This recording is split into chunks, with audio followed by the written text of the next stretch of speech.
Udah basah kuyup karena belum sempat beli payung, tapi yang bikin sebel bukan hujannya, tapi serombongan karyawan di sebelah lo, yang rame-rame nonton video TikTok tentang investasi saham modal 1 juta, bisa jadi 100 juta dalam sebulan.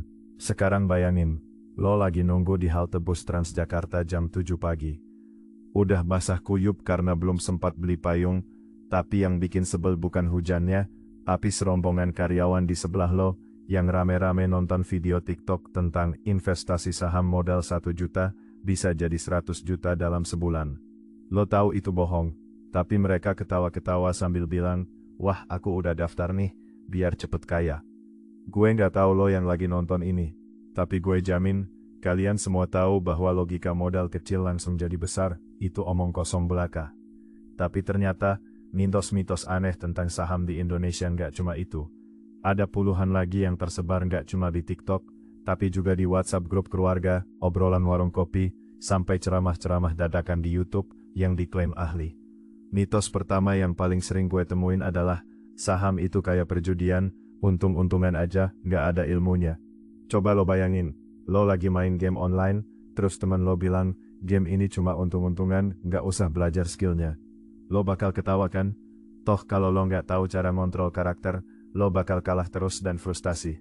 Saham itu sama, kalau lo nggak ngerti apa yang lo beli, ya lo bakal terjebak beli saham perusahaan yang udah separuh karyawannya resign, karena perusahaan lagi merugi. Gue pernah ketemu seorang teman yang beli saham perusahaan kelapa sawit, karena kata pamannya, ini pasti naik, lah kayak sawit kan. 2 bulan kemudian, perusahaan itu mengumumkan rugi besar karena harga minyak kelapa sawit anjlok. Sahamnya ambles 40%. Temen gue itu akhirnya nangis-nangis di DM gue, bilang aku dikibulin sama pamanku sendiri. Padahal, kalau dia mau baca laporan keuangan sederhana, yang sebenarnya udah disediain di website BEI, dia bakal tahu kalau perusahaan itu udah punya utang gede dari tahun-tahun sebelumnya. Tapi ya, kenapa sih mitos-mitos ini bisa nyelusup ke tengah-tengah masyarakat? Salah satunya karena pasar modal di Indonesia emang masih muda, dan ekosistemnya belum sepenuhnya matang.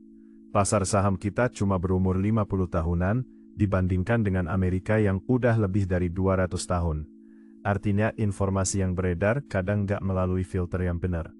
Lo tahu nggak sih, kalau lo cari informasi saham di Google, yang muncul pertama kali bukanlah artikel analisis keuangan, tapi video-videonya kids zaman now yang bilang, beli saham ini sekarang, nanti bulan depan kalian semua bakal kaya.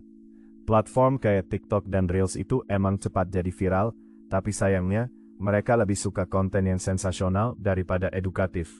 Gue pernah ketemu seorang konten kreator yang ngajarin orang beli saham hanya dengan ngasih tahu, ini harganya naik terus, jadi beli aja. Tanpa ngasih tahu apakah perusahaan itu sehat atau enggak. Itu kayak ngajarin orang renang, tapi cuma bilang airnya enak, langsung aja loncat. Mitos lain yang juga menyebalkan adalah, investasi saham itu buat orang kaya, kalau lu cuma punya modal kecil, mendingan nabung aja di bank. Padahal, sekarang beli saham udah semudah beli pulsa. Lu bisa beli saham dengan modal Rp100.000, lewat aplikasi-aplikasi yang namanya udah nggak asing lagi. Ajaib, Bibit atau Stockbit. Tapi kenapa sih orang masih mikir investasi saham itu mahal? Salah satunya karena dulu, untuk beli saham, lo harus datang ke kantor sekuritas, pakai nota-nota kertas, dan ngurusin banyak hal ribet. Sekarang, semuanya digital. Tapi ada satu hal yang masih jadi PR besar, literasi keuangan.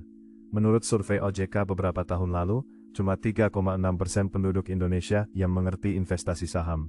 Artinya, mayoritas orang masih takut karena nggak ngerti caranya. Padahal, kalau lu belajar dasar-dasarnya, seperti apa itu IHSG, bagaimana cara baca laporan keuangan sederhana, atau kenapa perusahaan menerbitkan saham, lu bakal sadar kalau saham itu nggak serumit yang orang bilang. Tapi, gue ngerti kok kenapa banyak orang masih ragu. Gue sendiri dulu juga bingung waktu pertama kali mau mulai.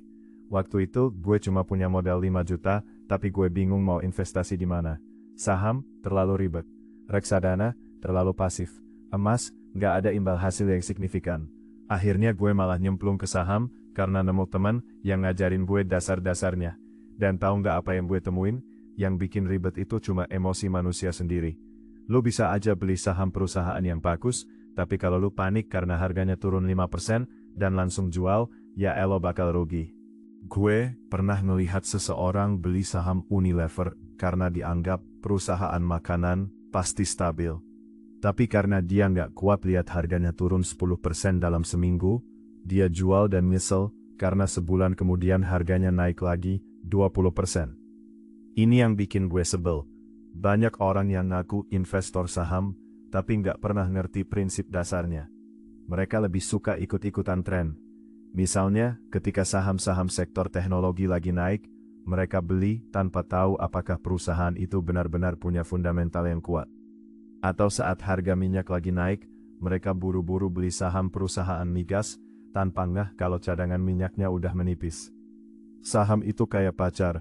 Kalau lo nggak tahu apa yang elo sukain, ya elo bakal kecewa. Tapi, ada satu kebenaran. Saham itu punya risiko, tapi juga punya peluang yang nggak bisa didapetin dari instrumen lain.